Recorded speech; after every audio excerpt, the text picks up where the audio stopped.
Hello friends, welcome to money content Telugu channel. ETF అంటే exchange traded funds. ఈ ఈటీఎఫ్లు ఒక రకమైన మ్యూచువల్ ఫండ్ లాంటివి అండి. ఇది స్టాక్ ఎక్స్చేంజ్లో లిస్ట్ చేయబడుతుంది మరియు ఇది ట్రేడ్ అవుతుంది.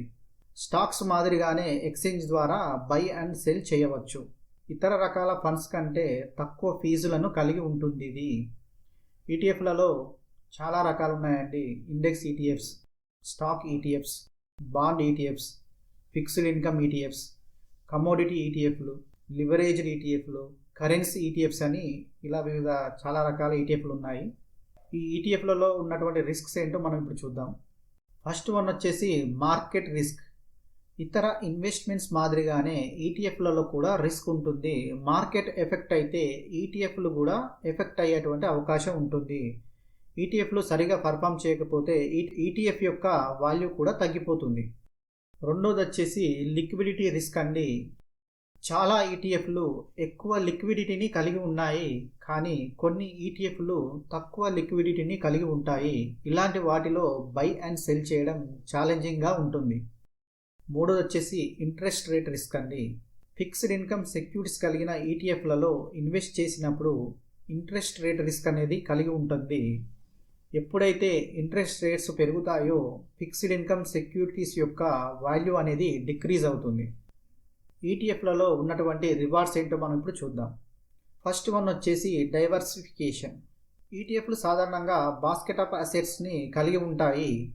ఇది రిస్క్ను తగ్గించడానికి సహాయపడుతుంది. ఎందుకంటే మీ పెట్టుబడి ఏదైనా ఒక అసెట్ పనితీరు పైన ఆధారపడి ఉండదు.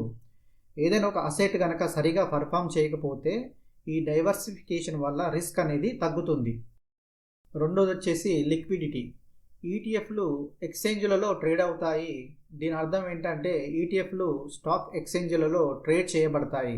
అంటే వాటిని మార్కెట్ ప్రైస్లో బై అండ్ సెల్ చేయవచ్చు. ఈ లిక్విడిటీ ఇన్వెస్టర్స్కి సులభంగా ఎంటర్ అవ్వడానికి మరియు ఎగ్జిట్ అవ్వడానికి అనుమతిని ఇస్తుంది. మూడోది వచ్చేసి లో కాస్ట్స్ అండి. మ్యూచువల్ ఫండ్స్తో పోలిస్తే ఈటీఎఫ్లు తక్కువ కాస్ట్ని కలిగి ఉంటాయి. నాలుగోది వచ్చేసి ట్రాన్స్పరెన్సీ అండి. ఈటీఎఫ్ యొక్క హోల్డింగ్స్ని సాధారణంగా డైలీ బేసిస్ పైన డిస్క్లోజ్డ్ చేయబడతాయి.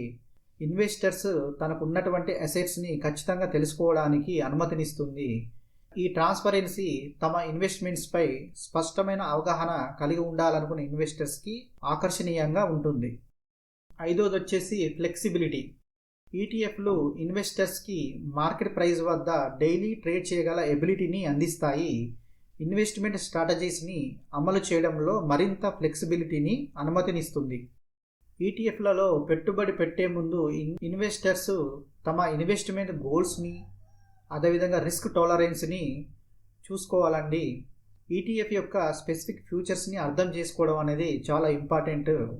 ఇన్వెస్ట్మెంట్ డెసిషన్స్ని తీసుకోవడానికి ప్రాపర్ రీసెర్చ్ అనేది అవసరం అండి. నేను మీకు ఇక్కడ బెంజమిన్ ఫ్రాంక్లిన్ గారు చెప్పిన ఒక కొటేషన్ని చెప్తాను.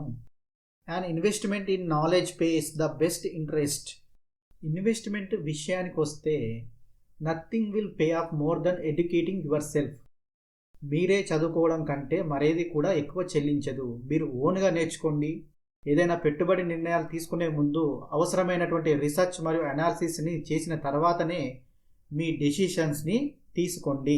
అదేవిధంగా ఇంకొన్ని ఇన్వెస్ట్మెంట్ ఆప్షన్స్ కూడా ఉన్నాయండి. బాండ్స్ కానీ, real estate, bank deposits, gold. వీటి గురించి మా ప్రీవియస్ వీడియోలో డిస్కస్ చేశాము. మీరు దాన్ని తప్పకుండా చూడండి. నేను కింద డిస్క్రిప్షన్లో లింక్ ఇస్తాను.